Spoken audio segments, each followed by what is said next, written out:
Welcome, Riccardi. I think the leading expert on Louis Armstrong things in the world today. Why do we talk today still about the Hot Five? What is the real great importance of the Hot Five?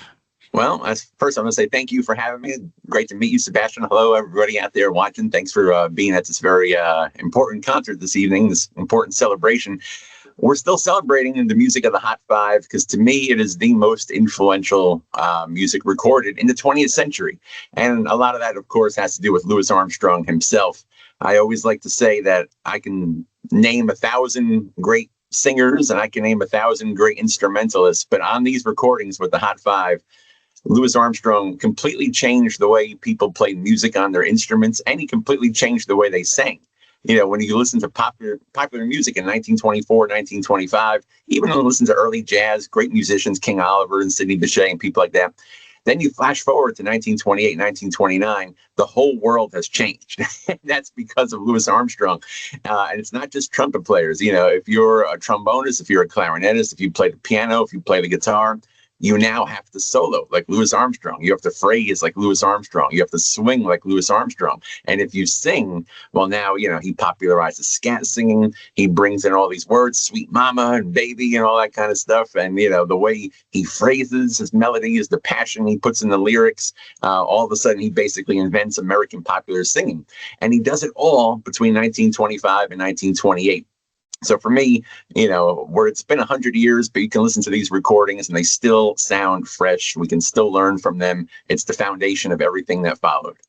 The next question is a problematic one because I think we, like all the Armstrong fans, have many favorite tunes of the Hot Five. But what is your favorite tunes? Maybe next to the Western Blues. I think this comes over everything else. But what is the next favorite of you? I'm going to cheat. I'm going to cheat because I separate the Hot Five into two eras. There's the Lil Band with Kid Ory and Johnny Dodds and Johnny St. Cyr. Then there's the Earl Hines Hot Five with Jimmy Strong and Fred Robinson and Mancy Carr and Judy Singleton.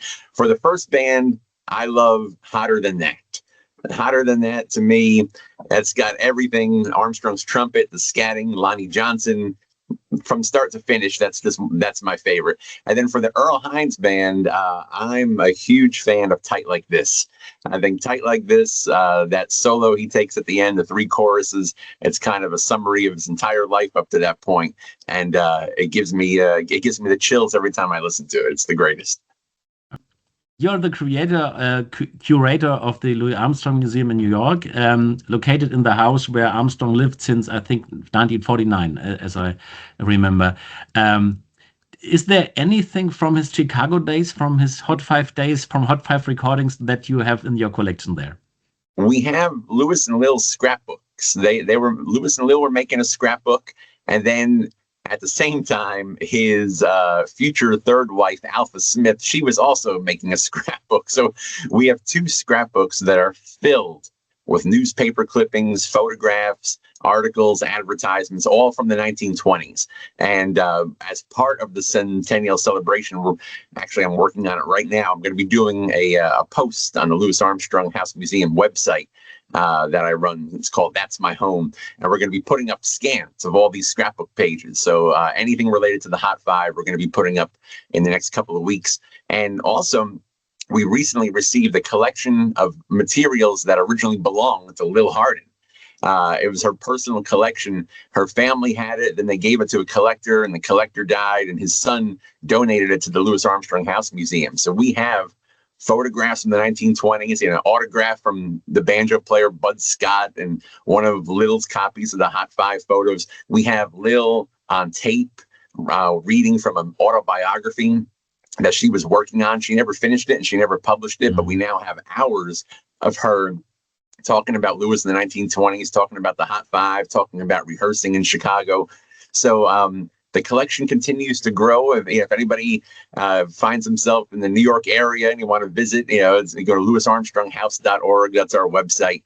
And the museum, it's Louis Armstrong's house. You can see where he lived. And then if I'm there, I'll show you the archive. I think I've been there 12 years ago, but there wasn't any any stuff of the Lil Hardin Armstrong collection. So it's a reason to come back. Yeah, it's brand new. Yeah. And we have to emphasize the importance that Lil had for the Hot Five coming into being. It was her idea and her story and she had to push Louis to do this. I mean, to me, she is the architect of his stardom. I mean, he would have been happy playing with King Oliver, I think, for the rest of his life. But Lil recognized that there was something different here. And some stuff we're learning on these new tapes that we got in the collection. Lil talks about how when she married Louis, her friends, her family, they were not impressed. They thought that they were not going to be a good marriage. They thought that they had nothing in common. And so Lil really took it upon herself. She said, I was going to make him a great man. She said, even if he was a great plumber, she said he was going to be great. So she was on him morning, noon, and night, and pushed and pushed and pushed. And like I said, pushed him to quit King Oliver, pushed him to go to New York, pushed him to come back to Chicago. Got the Hot Five going.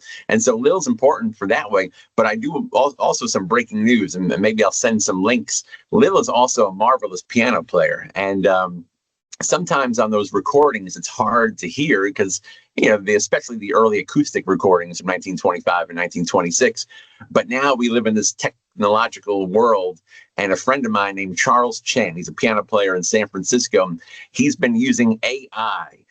He's been putting the Hot Five recordings through a program, and he separated Lil, didn't add anything, nothing funny, no funny business, just separated what Lil's playing. And then he raised the volume, and you can hear her. She is a two-fisted dynamo back there. She does not quit. And so Charles has put up 3 YouTube videos where you can hear Lil and where you can see the sheet music of what she's playing. And I think a lot of people who have kind of taken her for granted, or they think that, Earl Hines, and of course Earl Hines is a genius. Lil could play. And I think there's going to be a little renaissance in people studying her music as well. Yeah. As she played, she had a functional role in the Hot Five, and this was not to show what she could play on piano. She was very influenced by Jelly Roll Morton, and she could really play his stuff in the 50s. There are some videos existing, and it's very interesting. Yeah, it's like hearing Jelly Roll in the Hot Five. It's wild when you hear what she's doing back there. Like you said, it was a functional role. She's the piano. She's also the bass. In some ways, you could say she's the drum. I mean, she's holding the whole thing down. And, she doesn't quit back there. And sometimes it's hard to hear because we want to hear Louis. We want to hear the horns. But she's wailing. You showed this very, very in detail and very nice to read in your book. And if I say your book, we have to mention that you did not write only one book about Louis Armstrong, but 3 books. And the third one is this one here. I got my copy too. Oh, it's a little bit of yes. And it came out this spring. It wasn't so easy to obtain it in Germany in the first months, but now we can get it here, and it's very interesting. Coming back at the end to the Hot Five, one interesting thing is that everybody talks and writes and has talked and has written about the Hot Five. The only one who didn't talk not so much about his Hot Five recordings was Louis Armstrong himself. He wasn't so proud on it, or didn't he realize what historical kind of culture work he achieved in these recordings? Yeah, to him, he always said it. Yeah, these were it was fun for him to play with Kid Ory and all these people he knew from New Orleans. If he brought in an original composition, he made extra money. That was great. But they had no idea that they were making history or that they were changing the sound of music. Even in Armstrong's collection, in his archives, he didn't save any of the original OK 78s. I think by the 1940s, when Columbia Records started putting them out, and all of a sudden people realized, oh, wait a minute, this is very important music. Well, then he bought all the Columbia albums, and he was proud, and he talked about them a little bit. But even by that point, I think his memory had forgotten a lot about it. So, I mean, he even mentions when he recorded West End Blues, him and Earl Hines forgot they recorded that one until the record came out and they listened to it. So I think he was proud, but it was something that kind of happened later on. I think when he was making them, it was just a fun way to make music with his friends and get some extra money. But he had to go to work. He's playing the Sunset Cafe, he's playing the Savoy Ballroom, and he had no thoughts that one day, 100 years from now, people were going to be studying, listening to, and still performing this music. But it's very interesting to doing such historical thing without realizing it, that it's so historical, or would be so historical in the future. It's also interesting that only very few of the tunes he played with the Hot Five later on were part of his repertoire. He played Western blues some years, and I think in the town hall he played corner chops. And Strutting with a Barbecue, okay, but not so much as from other periods of his career. Yeah, it's a funny thing because as popular as the records were, a lot of them were performed one time and that was it. And so, the ones that survived, like you said, Strutting with a Barbecue, Muskrat Ramble, Big Butter and Eggman. Those were probably the most popular ones, and he continued to do those into the 40s and 50s.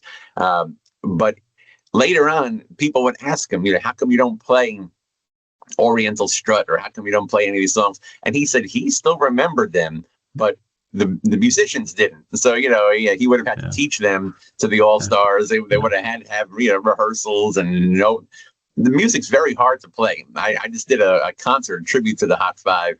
And you have to know where the breaks are. You have to know the stop time solos. You have to know the forms. And so I think, he kept these 4 or 5 songs from that period, to keep it alive. But if he was going to have to do an entire concert, well, like the musical autobiography, I know that's a big favorite of mine. It's a big favorite of yours. He went back and remade a bunch of those 1920s works, and they're fabulous. But they had to have them arranged. They had to rehearse. They had to take their time in the recording studio. And so I think it was probably too much of a headache to perform so many of them every night with the All-Stars. But at least we have those 1950s recordings, which are pretty magical. It's interesting that a lot of people who talk and write about the Hot Five and also play the repertoire don't know the 1956 recordings for his musical autobiography album, which are also very interesting. And I personally think the Georgia Grind recording is better than the original, for instance, and the heebie-jeebies is not so bad compared to the original. So it was very good, and also the some of the best recordings Bernard Middleton ever did. Yes, but they are forgotten. Nobody talked about this anymore. and Louis Armstrong, he loved the musical autobiography. That might have been his favorite album, because we have multiple copies in the archives. He was always listening to it, dubbing it to tape. And the cornetist Ruby Braff, he told the trumpet player John Eric Kelso that when Armstrong prepared for that record, he was at home listening to the 1920s records and making comments.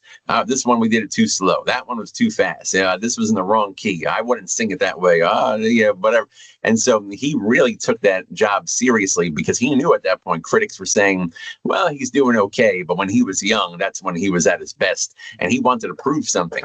And I think that musical autobiography proves it. To me, I think it's the best trumpet playing he does in the entire decade of the 1950s. But you're right.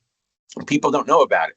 I'm friends with a young trumpet player in New York, and he has been doing a deep dive on the Hot Five. And he just did a concert of the Hot Five, and he's been transcribing the Hot Five.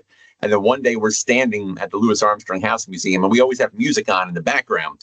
And in the background, we hear the musical autobiography version of Two Deuces. And I'm standing with this trumpet player, and I see his jaw drops. He goes, "Is that a later recording of Two Deuces?" And I said, "You don't know the autobiography?" So that was his homework that night. I said, "All right, Hot Five is great. It's important. It's wonderful. Study it, learn it." I said, "But Louis Armstrong has a long career. That's why it took me 3 books to get through it all." There's something great in every decade. Yeah. So we have learned it's recommended to anybody who comes to New York to visit the new Louis Armstrong Museum. And yes, thank you very much that you have been here with us and gave some insights into the Hot Five. And yeah, thanks to you, Ricky Riccardi. Thank you, Sebastian. Thanks, everybody.